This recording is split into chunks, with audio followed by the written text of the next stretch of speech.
নমস্কাৰ প্ৰিয় শ্ৰোতাসকল, ধাৰাবাহিক উপন্যাস পাঠ অনুষ্ঠানত মহাৰথীৰ আজি 19তম খণ্ড। আপোনালোকে শুনি কেনে পাইছে নিশ্চয়কৈ জনাবচোন। সূৰ্য দেৱতাই স্বপ্নত ছয়াময়াকৈ দেখা দিয়া সেই ইন্দ্ৰ দেৱতাই ব্ৰাহ্মণৰ বেশ ধৰি মোৰ পৰা কৱচকুণ্ডল দানৰূপে বিচৰাৰ মাজত মই বৰ্তমান আৰু ভৱিষ্যতৰ এক অকল্পনীয় ৰূপৰ স্পষ্ট ইংগিত পালোঁ। কেৱল কৌৰৱ পাণ্ডৱসকলৰে নহয়, লগতে মোৰো ভাগ্য সেই দুটা ঘটনাৰ লগত জড়িত হৈ পৰিল। ইন্দ্ৰৰ সেই দান ভিক্ষা যেন আমাৰ জীৱনৰ সন্মুখত দেখা দিয়া এক বিষম ভৱিষ্যতৰ পূৰ্বাভাস। অৰ্জুনৰ লগত যে এক যুদ্ধ মোৰ নিশ্চিত, সেই কথাকে ইন্দ্ৰ দেৱতাই দানৰ ছলেৰে মোক প্ৰহেলিকাৰ দৰে কৈ গ'ল। অৰ্জুনৰ লগত মোৰ যুদ্ধৰ তেতিয়ালৈকে কোনো ধৰণৰ পৰিকল্পনাই হোৱা নাছিল, অথবা কি পৰিৱেশত কিহৰ তাৰণত আমি দুয়ো যুদ্ধত লিপ্ত হ'ব লাগিব সেই কথা তেতিয়ালৈকে মই খন্তেকৰ বাবেও ভবা নাছিলোঁ। কিন্তু মানৱৰ চিন্তাৰ বহু দূৰত দেৱতাৰ মাজত এই বিষয়ে এক নিশ্চিত সিদ্ধান্ত ইতিমধ্যে কৰা হৈছিল, আৰু সেই সিদ্ধান্তৰ অমুক বেহুৰ মাজৰ পৰা উদ্ধাৰ পোৱাৰ আশা মানুহৰ নাই। ভীষ্মদেৱে দেৱতাৰ সেই মানৱাতীত বিচাৰ সিদ্ধান্তৰ কথা মোক কৈছিল। কোনো এক মানৱ সম্পৰ্কীয় সমস্যা অথবা ঘটনা সম্পৰ্কতে প্ৰথমতে দেৱতাই বিচাৰ সিদ্ধান্ত কৰে। যি মানুহৰ বিষয়ে এই বিচাৰ আৰু সিদ্ধান্ত, সেই মানুহেই সেই বিষয়ে হৈ থাকে সম্পূৰ্ণ অজ্ঞ। মানুহৰ অজ্ঞাতে সেই বিষয়ে মানুহৰ দেৱতাসকলে নিজৰ ৰায় সম্পূৰ্ণ কৰি ৰাখে। মানুহ মাত্ৰ সামান্য এক নিমিত্ত, দৈৱ নিৰ্দেশত তাৰ জীৱনৰ পৰিসমাপ্তি ঘটে। অৰ্জুনৰ লগত কোনো এক সুদূৰ ভৱিষ্যতত মোৰ যুদ্ধৰ সম্ভাৱনা থাকিব পাৰে, অথচ সেই কাল্পনিক যুদ্ধত মোৰ পৰা নিজৰ পুত্ৰ অৰ্জুনৰ ৰক্ষা কৰিবৰ বাবে কিমান দিনৰ আগতেই দেৱতাই নিজ কৌশল প্ৰয়োগ কৰিলে। কিন্তু ইন্দ্ৰৰ দৰে দেৱতাই অৰ্জুন কৰ্ণৰ যুদ্ধৰ সম্ভাৱনা কেতিয়া প্ৰত্যক্ষ কৰিলে সেই কথা স্পষ্টভাৱে ক'ব নোৱাৰি, কিন্তু সেই বিষয়ে এক সুদূৰ অনুমান কৰিব পাৰি। যি বৰ্ণাঢ্য ৰাজকীয় সমাৰোহত দ্ৰোণাচাৰ্যৰ নিৰ্দেশমতে ৰাজপুত্ৰসকলে নিজৰ বীৰত্ব আৰু বিচক্ষণতা প্ৰদৰ্শন কৰিছিল, সেই সমাৰোহ উপভোগ কৰিবৰ বাবে স্বৰ্গৰ দেৱতাসকলে পৃথিৱীলৈ নিজৰ দৃষ্টি নিক্ষেপ কৰিছিল। এয়া আছিল ভীষ্মদেৱৰ বিশ্বাস। মানুহৰ ক্ষমতা, অহংকাৰ আৰু প্ৰতিযোগিতা প্ৰত্যক্ষ কৰি দেৱতাসকলে সম্ভৱ মানৱাতীত আনন্দ উপভোগ কৰে। অথবা এনেও হ'ব পাৰে, মানুহ কিয় দেৱতাৰ পৰ্যায়লৈ উত্তীৰ্ণ নহয়? কি অন্তৰ্নিহিত দুৰ্ভাগ্যৰ দ্বাৰা মানুহ দেৱতাৰ তুলনাত দুৰ্দশাগ্ৰস্ত অথবা ভাগ্যহীন, তাক চাই দেৱতাসকলে এক আসুৰিক আনন্দ লাভ কৰে। কথিত মতে মানুহে যেনেকৈ সমাৰোহৰ আয়োজন কৰি জন্তুৰ মাজত নিৰ্মম যুদ্ধ চাই আনন্দ পায়, ঠিক তেনেকৈ দেৱতাই মানুহৰ মাজৰ যুদ্ধ সংঘৰ্ষ চাই আনন্দ লাভ কৰে। কেতিয়াবা নিজৰ প্ৰাত্যহিক জীৱনৰ ব্যস্ততাৰ পৰা আঁতৰি দেৱতাসকলে মানুহৰ লীলা দৰ্শন কৰে, আৰু তেনেদৰে দৰ্শন কৰি থাকোঁতেই কোনো মানুহৰ ভাগ্য নিৰ্ণয় কৰাত ব্যস্ত হয়। মোৰ বিশ্বাস, ৰাজপুত্ৰসকলৰ সেই ৰাজকীয় সমাৰোহৰ দিনাই ইন্দ্ৰই মোৰ সম্পৰ্কে এক ধাৰণা কৰিছিল।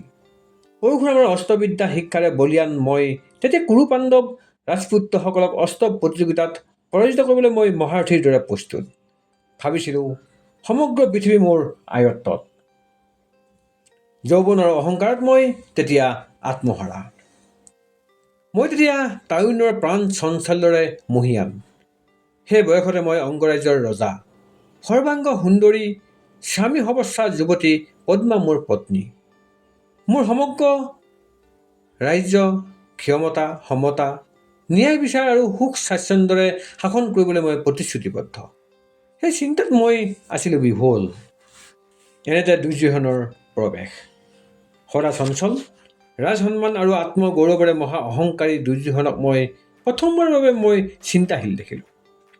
সেই ৰাজকীয় মহাসমাৰোহত মোৰ জীৱনৰ এক নিদাৰুণ মুহূৰ্তত অংগৰাজ্যৰ ৰজাৰ মুকুট মোৰ শিৰত পৰিধান কৰাৰ পিছৰে পৰা দুৰ্যোধনৰ বিশ্বাস দৃঢ় হৈছিল যে মোৰ বীৰত্ব মোৰ ওপৰত তেওঁৰ দ্বাৰাহে আৰোপিত। সেই বীৰত্ব বিচক্ষণতা মোৰ স্বউপাৰ্জিত নহয়।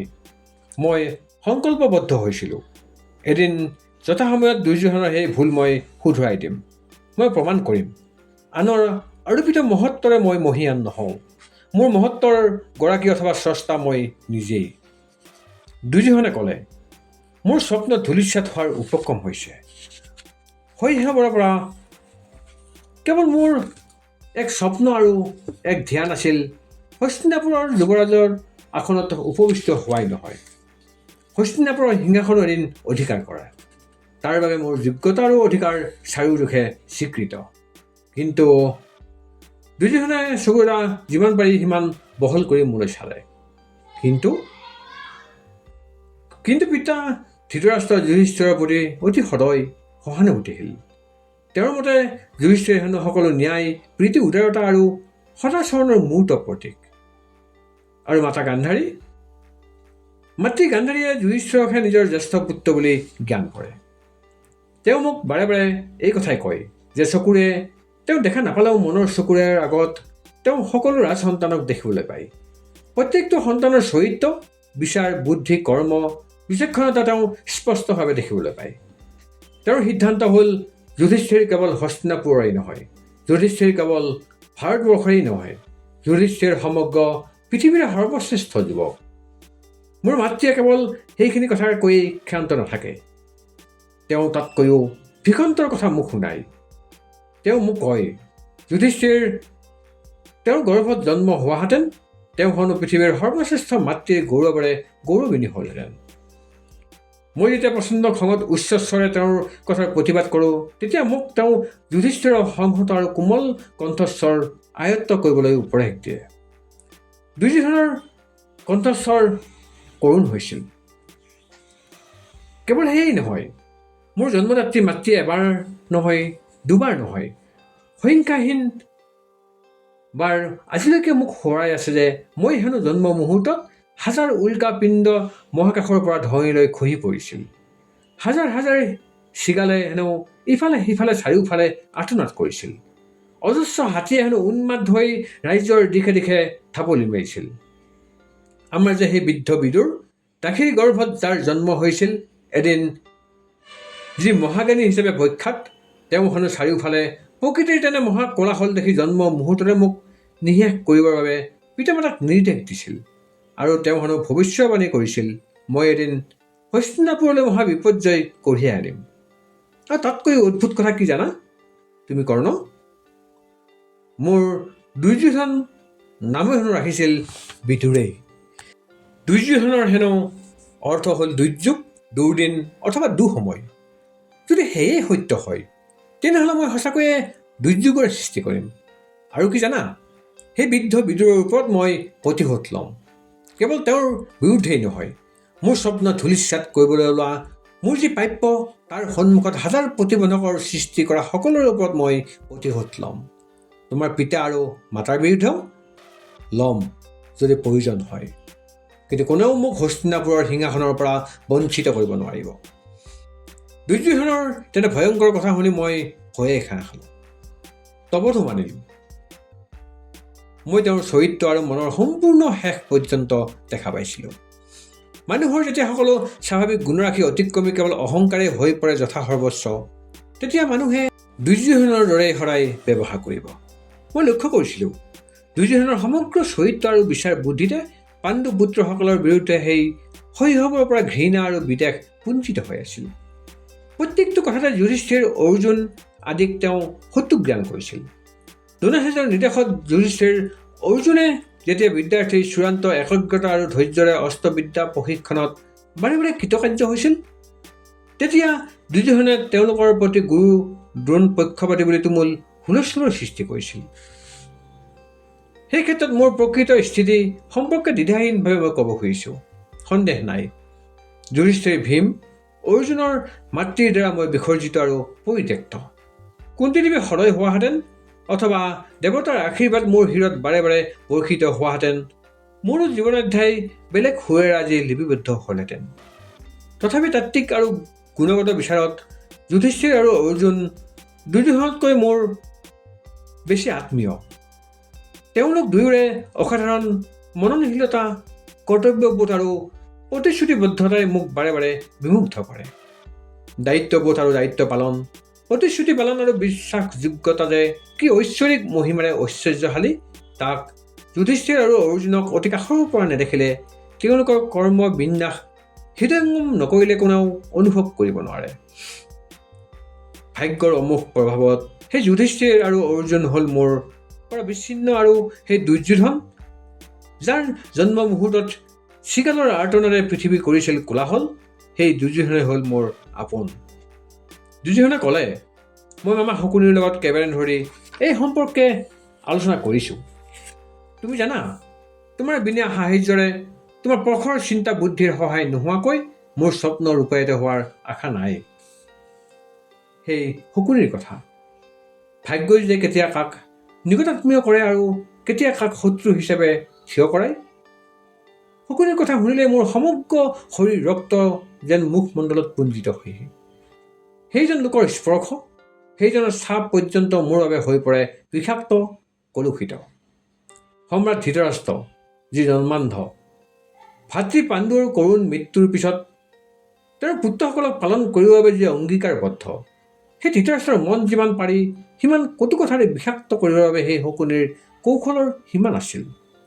মোৰ সম্পূৰ্ণ বিশ্বাস হৈছিল যে দুৰ্যোধন জন্ম মুহূৰ্তত হাজাৰ হাজাৰ শৃগালে আৰ্তনাদ কৰিছিল, কিন্তু আচলতে অন্ততঃ এটা শৃগালৰ মৃত্যু ঘটি এজন শকুনিৰ জন্ম হৈছিল। সম্ৰাট ধৃতৰাষ্ট্ৰৰ মন আছিল বিদীৰ্ণ। দায়িত্ব পালন আৰু মমতাবোধৰ নিৰ্মম দণ্ডৰে তেওঁ হৃদয় হৈ আছিল থকা সৰকা। পত্নী গান্ধাৰী, সেই চিৰনমস্য পতিব্ৰতা নাৰী, অন্ধ স্বামীৰ একান্ত অনুগামী হ'বৰ বাবে যি কৃত্ৰিম উপায়ে নিজক অন্ধ কৰি লৈছিল, সেই নাৰীৰ সন্মুখত দুৰ্যোধনক মুহূৰ্ততে বিসৰ্জন দিব লাগে বুলি ধৃতৰাষ্ট্ৰে বাঘৰ দৰে গৰ্জন তোলে। কিন্তু দুৰ্যোধন কাষলৈ অহা মুহূৰ্ততে তেওঁৰ সেই গৰ্জন কোনো পুত্ৰ সৱস্যা নাৰীৰ আকুলতাত পৰিণত হয়।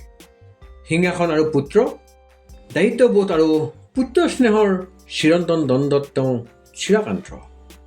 দুৰ্যোধন এই শব্দটো শুনিলে হেনো তেওঁৰ সমগ্ৰ শৰীৰ ভীষণ ক্ৰোধত কঁপিবলৈ ধৰে। কিন্তু দুৰ্যোধন কাষ চাপি অহাৰ মুহূৰ্ততে পুত্ৰ প্ৰেমত তেওঁ আকুল হয়। তেওঁ ভাবে, পৃথিৱীৰ সকলো আনন্দতকৈ শ্ৰেষ্ঠ আনন্দ হ'ল পুত্ৰৰ পিতৃ হোৱাটো।